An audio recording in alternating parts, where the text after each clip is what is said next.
दोस्तों नमस्कार। इकोनॉमिक्स में हम लोग पढ़ रहे थे बजट को, और बजट में हमने बताया था आपको कि सरकार अपना राजकोषीय घाटा कैसे कम कर सकती है। तो राजकोषीय घाटा कम करने के लिए सरकार दो काम कर सकती है। सरकार अपना आय बढ़ाए, अपना इनकम बढ़ाए, और दूसरा सरकार अपना व्यय कम कर सकती है। कौन सा व्यय कम करना है? तो राजस्व व्यय को कम करना है। ओके। उसी क्रम में हमने बताया था कि सरकार जो है नौकरियों में कटौती कर सकती है, करती है। सरकार ने पेंशन को समाप्त कर दिया। मैंने ये भी कहा था कि 2% प्रतिवर्ष की दर से सरकारी नौकरियों में सरकार ने कटौती करने का निर्णय लिया। हमारे हमारे एक मित्र ने फोन किया, बोले कि ये सही बात है क्या? तो देखो, मैं एक बात आप लोगों को बता दूं। मैं जो भी यहाँ पे चीजें बताता हूं उसका एक उसका आप कह सकते हैं कि एक ऑथेंटिसिटी होता है। कोई बातें हवा में नहीं होती हैं। अब वो किसी पर्टिकुलर विचारधारा से जुड़े हुए व्यक्ति थे, तो उन्होंने अपने मन के उद्गार को मेरे समक्ष प्रस्तुत किया। आइए हम देखते हैं ये बात आखिर कहाँ से आई है। तो एक है व्यय सुधार आयोग। व्यय सुधार आयोग, ये क्या है भाई? इसे हम कह सकते हैं गीता कृष्णन समिति 2000। गीता कृष्णन समिति 2000, ठीक है। इनके कुछ रिकमेंडेशन थे। पहला इनका रिकमेंडेशन क्या था? सरकार के आय में सरकार के आकार में कटौती करना पहला रिकमेंडेशन था। वैसे आज मैं आप लोगों को बजट के प्रकार पढ़ाने वाला था, लेकिन मैंने सोचा कि पहले मैं इसको बता दूं, क्लियर कर दूं, ताकि आप लोगों को ये ना लगे कि नहीं सरकार ने पैसा खत्म किया, सरकार ने नौकरी कम किया, तो मतलब ऐसे ही कर दिया हवा में नहीं। कोई बात हवा में नहीं बोली जाती है। देखो, दूसरा सरकार के आकार में कटौती। दूसरा, सरकारी कर्मचारियों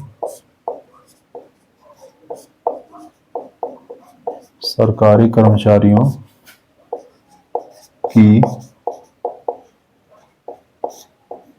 संख्या में कटौती। कितना करना है?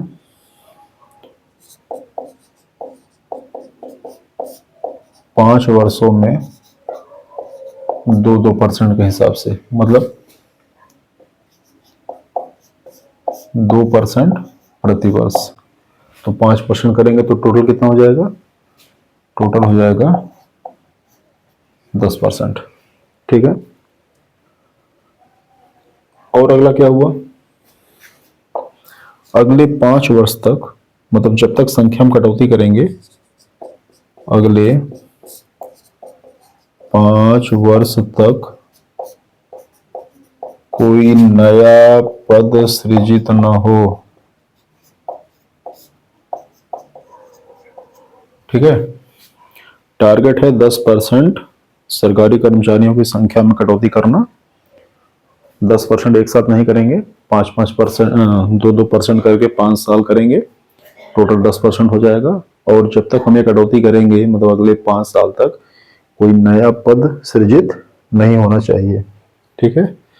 दूसरा,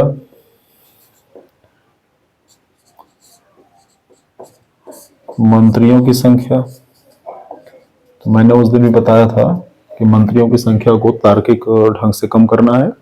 इसके लिए हमने जो है 91वां संविधान संशोधन का भी जिक्र आपके समक्ष किया था। तो ये आप इसके रिकमेंडेशन को समझिए, आप इसको विस्तृत में जाके पढ़िए, इसका पीडीएफ निकाल लीजिए गूगल पे, आपको मिलेगा। गीता कृष्ण समिति को उसको पढ़िए, विस्तृत रूप से पढ़िए, आपको पता चलेगा कि सरकार जो कुछ करती है तो उसके पीछे सरकार को क्या सुझाव मिले होते हैं, सरकार का क्या रोड मैप होता है। तो सरकार ऐसे अचानक कुछ नहीं कर देती है, ठीक है।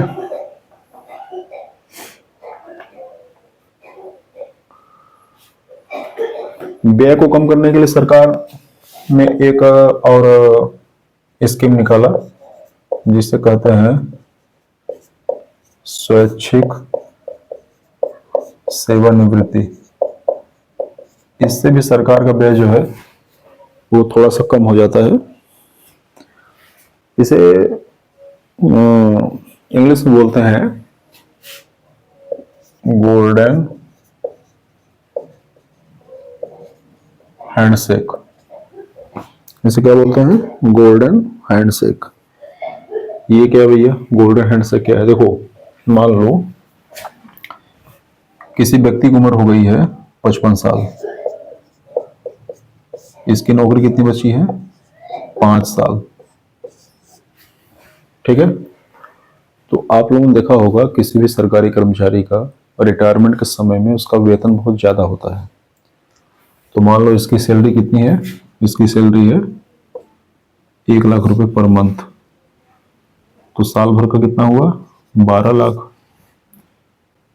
अगर आप डीए और इंक्रीमेंट माइनस भी कर दें तब भी गवर्नमेंट को 12, 25, 60 लाख तो देना ही पड़ेगा, ठीक है। तो सरकार ने कहा यहां आइए, तो गए, बोले देखो यार, आपकी 5 साल की नौकरी बची हुई है, हम एक स्कीम लेकर आए हैं, घर बैठे पैसा कमाने वाला। आजकल चलता है ना वो, घर बैठे पैसा कमाए, रातों रात लखपति बने, ऐसा होता है ना। तो बोले देखो, हम घर बैठे पैसा कमाने का स्कीम लाए हैं, आपको काम करने की आवश्यकता नहीं, आपको पैसा मिलेगा। आप एक काम करो, मुझसे 2 साल की सैलरी आज के डेट में ले लो और रिटायरमेंट ले लो, जाओ चारों धाम की यात्रा करो। आपकी उम्र हो गई है, अब आपसे काम वाम नहीं हो रहा है। तो ये आदमी क्या सोचेगा? चलो यार, बहुत नौकरी कर लिए हैं, 55 साल तो उम्र हो ही गई है, 5 साल क्या नौकरी करना, 2 साल का सैलरी ये हमको दे ही रहे हैं। तो सरकार को कितना देना पड़ा? 24 लाख रुपए। काम करते तो कितना देना पड़ता? 60 लाख रुपए। उस व्यक्ति को क्या लग रहा है कि चलो यार, एक बार में 24 लाख रुपए मिलेगा, तो थोड़ा सा इसका हम कुछ अच्छा सा कहीं पे निवेश कर सकते हैं, कहीं पे इसका बढ़िया सा इन्वेस्टमेंट कर सकते हैं, ठीक है। तो इसने 24 लाख रुपए ले लिए। सरकार को क्या फायदा हुआ? सरकार को 60 लाख नहीं देना पड़ा, सरकार ने 24 लाख में जान छुड़ा लिया। दूसरा, अगर मान लो इसको पेंशन मिलेगी तो इसको इस 55 साल की उम्र में जो सैलरी मिल रही थी, इस सैलरी पे पेंशन मिलेगी। मान लो 1 लाख रुपए सैलरी है तो पेंशन कितना हो गया? 50,000। और रिटायरमेंट के समय अगर इसकी सैलरी हो जाती 1,40,000, तो उसको कितना पेंशन देना पड़ता? 70,000। तो ये 20,000 हर महीने सरकार पेंशन से बचा रही है, ठीक है। उसी अनुपात में जो उसकी जो ग्रेच्युटी होगी वो कम हो जाएगी, सब कुछ कम होगा। तो सरकार ऐसे ही स्कीम लेके आती है बार बार बार बार। ओवरऑल सब क्या करना है? ओवरऑल सरकार को ये करना है कि किसी भी तरीके से ये आदमी कम से कम पैसा लेके जाए, क्योंकि ज्यादा पैसा लेगा तो हमारा राजस्व व्यय बढ़ेगा, ठीक है। तो सरकार का उद्देश्य क्या है? सरकार का उद्देश्य है राजस्व व्यय को कम करना, क्योंकि उससे घाटा बढ़ता है। चलो, ये हो गया। अब आज जो आपको बताने वाले थे वो है बजट के प्रकार।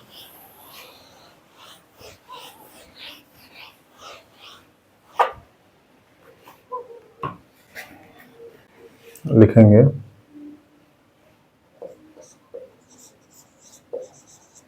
Types of budget. पहला है भागीदारी बजट, भागीदारी बजट। ठीक है, देखो भागीदारी बजट क्या है? ऐसे बजट का निर्माण, मतलब ऐसा बजट जिसका निर्माण लोकतांत्रिक तरीके से हो, लोकतांत्रिक तरीके से हो। मतलब ऐसे बजट के निर्माण में लोगों की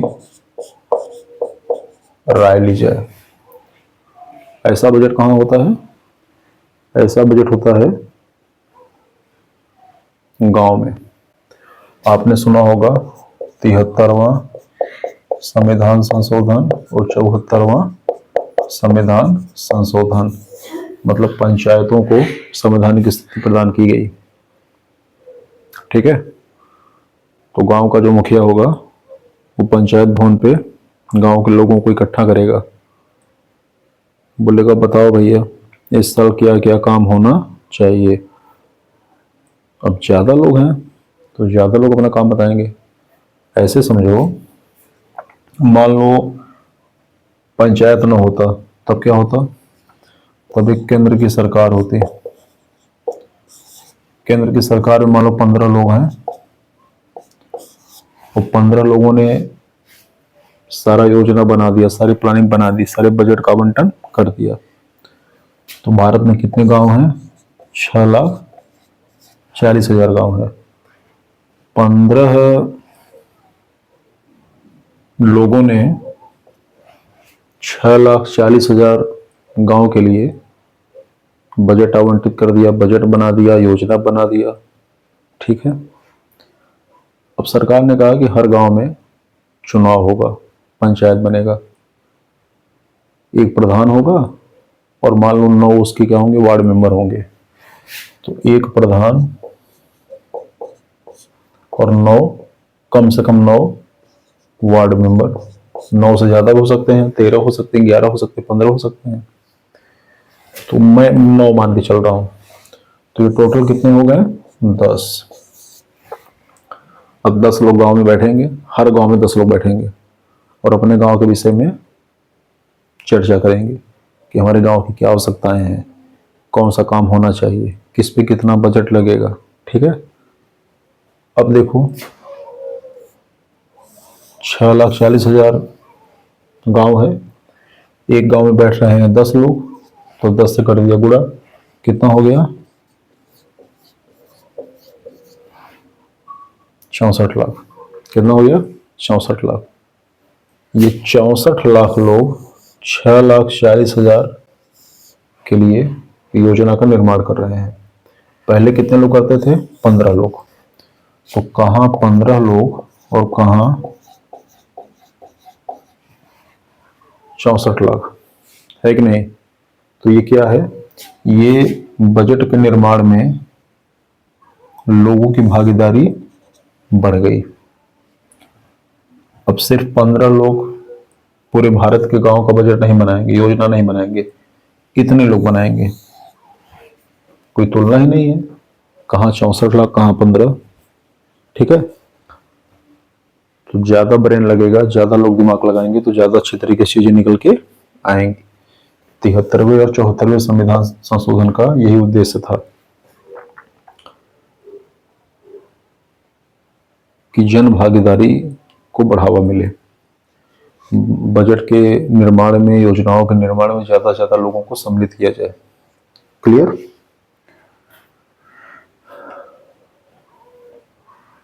ठीक है भाई, चलिए। तो ये क्या है? ये पहला था भागीदारी बजट।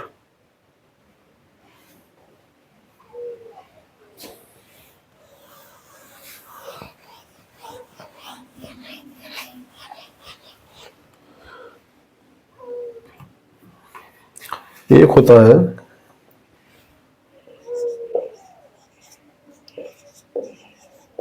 Zero base budget. क्या होता है? Zero base budget. एक होता है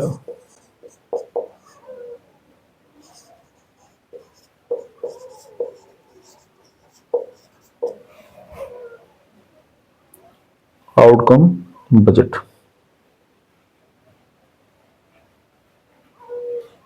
ये कम वाला कम नहीं है, ये CUM वाला कम है। Outcome budget. एक होता है जेंडर बजट, ठीक है।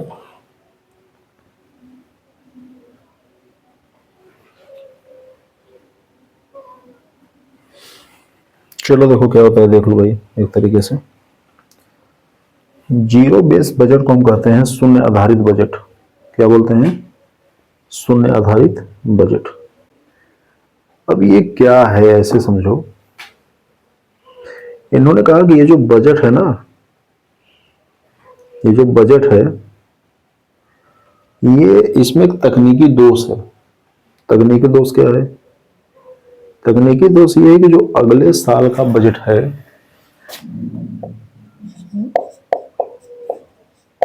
अगले साल का बजट ये पिछले साल के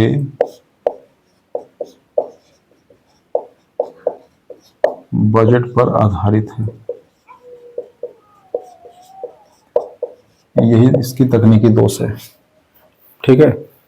इसका मतलब क्या है? इसका मतलब यह है कि मान लो हमारे पास एक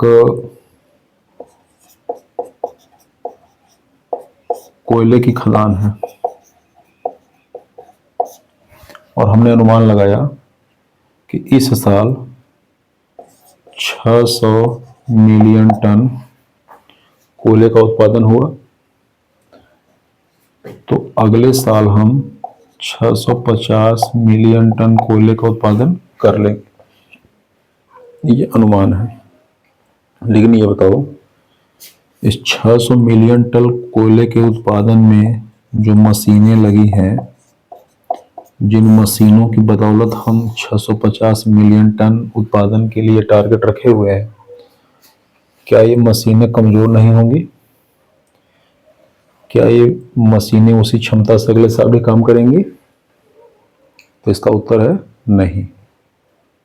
व्यक्ति हो या मशीन हो, यंत्र हो, कोई तकनीक हो, कुछ भी हो, इनका भी अपना एक उम्र होता है, इनकी भी अपनी स्वास्थ्य होती है। कोई नई मशीन हो, कोई 15 साल पुरानी मशीन हो, तो दोनों के हेल्थ में फर्क है, दोनों की एज में फर्क है, दोनों की एफिशिएंसी में फर्क होगा, मतलब दोनों की क्षमता में फर्क होगा। तो हम पुरानी मशीन के दम पे ये नहीं कह सकते कि ये अगले साल भी इतना ही उत्पादन देगा, ठीक है।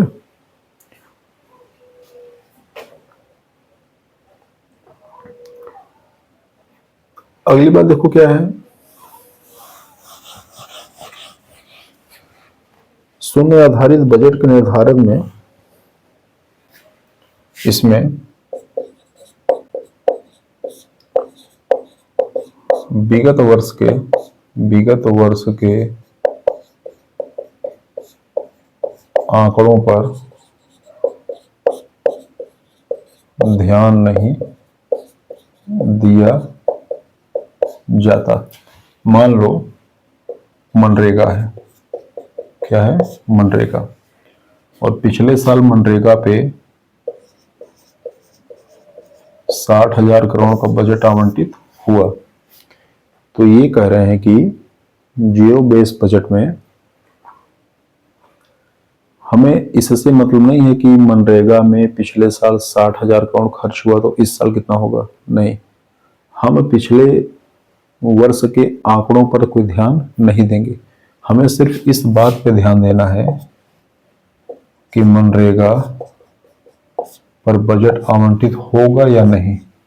पिछले साल कितना हुआ इससे मतलब नहीं है, ठीक है। तो मतलब ये है कि शून्य आधारित बजट के अंतर्गत विगत वर्ष के आंकड़ों पर विचार नहीं किया जाता है, अपितु नए वर्ष का बजट बिल्कुल नए धरातल पर निर्मित किया जाता है।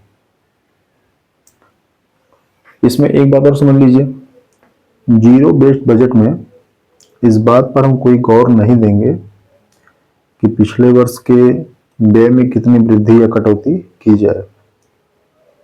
बात समझ आ रही है? पिछले साल के बजट में वृद्धि या कटौती की जाए, हम इस पे ध्यान नहीं देंगे। हमें ध्यान देना किस पे है?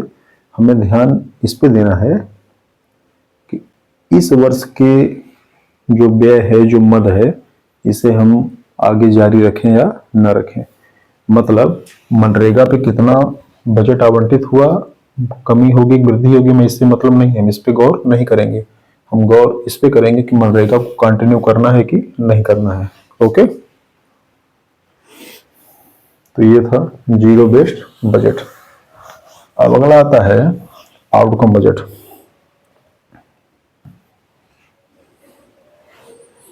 ये दिया था 2005-06 में वित्त मंत्री पी चिदम्बरम ने।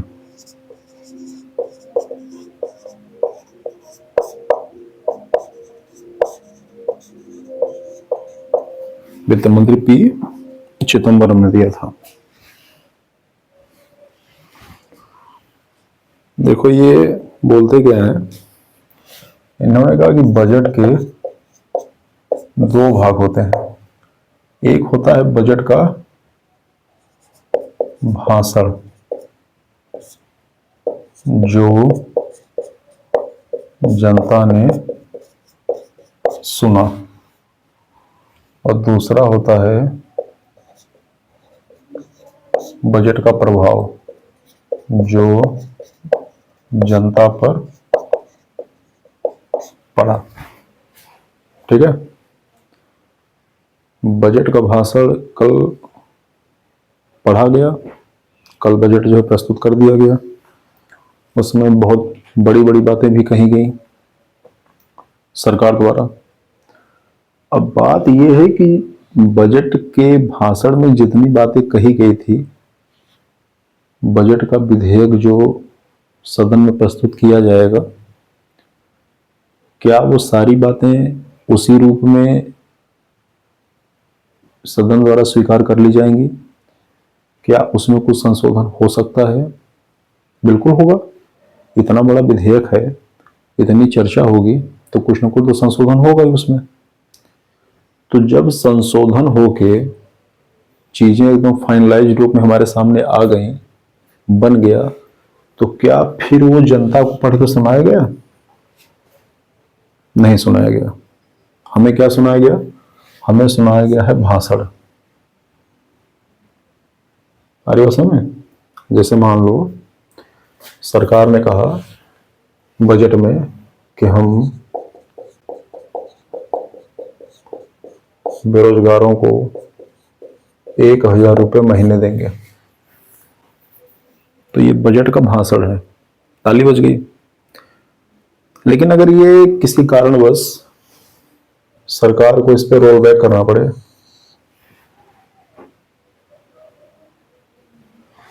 ये अमेंडमेंट हो जाए, इसमें संशोधन हो जाए, इसको 500 रुपये करना पड़े, 400 करना पड़े, या समाप्त ही करना पड़े, तो क्या उस बात को फिर जनता को बताया गया?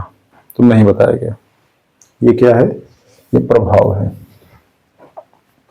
ठीक है, तो इस बात का ध्यान रखेंगे। आउटकम बजट जो है, ये हमने कहीं से अडॉप्ट नहीं किया है। ये हमारा इंडिया का अपना जो है इनोवेशन है, और इसका उद्देश्य है पारदर्शिता बढ़ाना। क्या करना?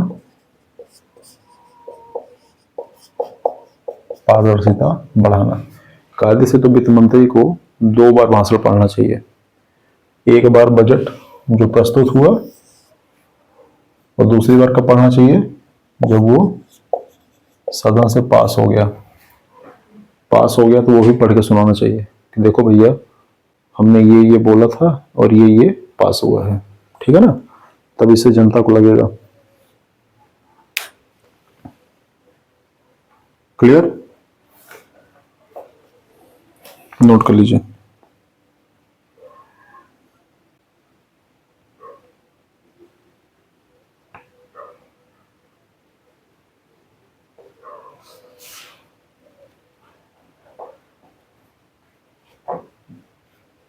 दूसरे तरीके से आप ऐसे इसको समझिए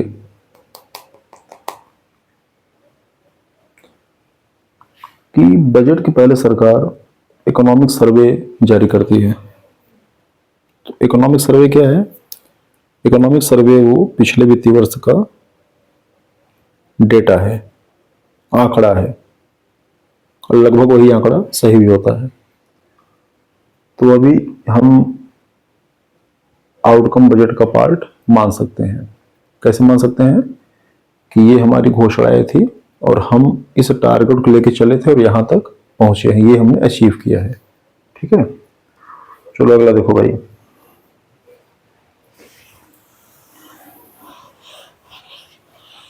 जेंडर बजट।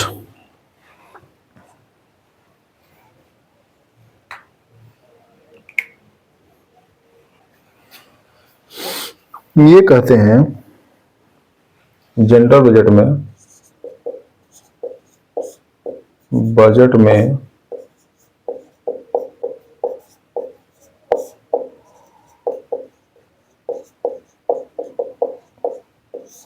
लैंगिक दृष्टिकोण को शामिल करना।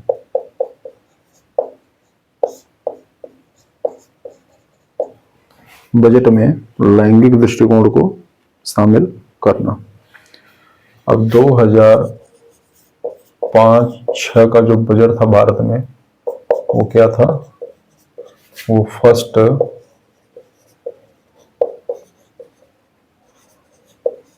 जेंडर बजट था और भारत का पहला लैंगिक बजट था। कौन प्रस्तुत किया था? पी चिदम्बरम, उस समय वित्त मंत्री हुआ करते थे। ठीक है, तो लैंगिक दृष्टिकोण शामिल होने का मतलब यह है कि महिलाओं के प्रति या थर्ड जेंडर के प्रति सरकार का कुछ विशेष प्रयास। ठीक है, तो इस बात का ध्यान रखेंगे। अब विश्व में जो है पहला जो लैंगिक बजट था वो ऑस्ट्रेलिया में प्रस्तुत किया गया था। तो ये फैक्ट का पॉइंट है, इस बात को ध्यान रखेंगे। इसका डेफिनेशन लिखना चाहें तो लिख लीजिए। बजट का वह प्रारूप जिसमें संसाधनों का आवंटन लैंगिक संवेदनाओं के आधार पर किया जाता है। ठीक है, बजट का लिख लीजिए। बजट का वह प्रारूप जिसमें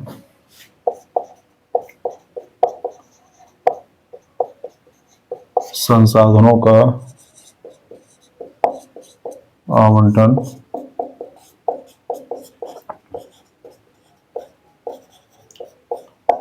लैंगिक संवेदनाओं के आधार पर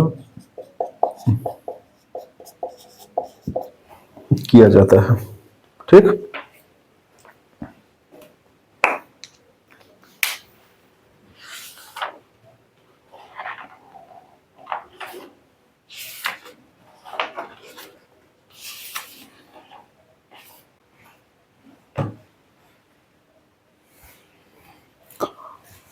तो हमने बजट को अच्छे तरीके से पढ़ा और कल बजट की अंतिम क्लास होगी जिसमें हम बजट की विधायी प्रक्रिया को अच्छे से समझेंगे। बजट की विधायी प्रक्रिया का मतलब ये है कि कल जैसे बजट पेश हुआ लोकसभा में, आपने बजट का भाषण सुना, तो कैसे पेश होता है, उसके क्या स्टेप हैं, सरकार उसमें क्या करती है, वित्त मंत्री क्या करते हैं, संसद का क्या रोल है, राष्ट्रपति का क्या रोल है, तो ये उसकी विधायी प्रक्रिया है। उसे हम कल अच्छी तरीके से समझेंगे और इसी के साथ बजट हमारा समाप्त हो जाएगा। मैं इधर 1-2 दिन पहले ही ये बजट का क्लास खत्म हो जाता, लेकिन वीडियो मैंने छोटा कर दिया। छोटा करने का कुछ रीजन था, मेरे पास उतने संसाधन नहीं है, तो इसलिए वीडियो छोटा करना पड़ता है, कभी कभी बड़ा हो जाता है। तो कल बजट की अंतिम क्लास, उसके बाद हम लोग पढ़ेंगे टैक्सेशन टैक्सेशन बहुत बेहतरीन चैप्टर है, उसमें भी 4-6 दिन का समय लगेगा, लेकिन मुझे उम्मीद है कि आप लोगों को सुनकर, पढ़कर, देखकर मज़ा आएगा। देखते रहिए। नमस्कार।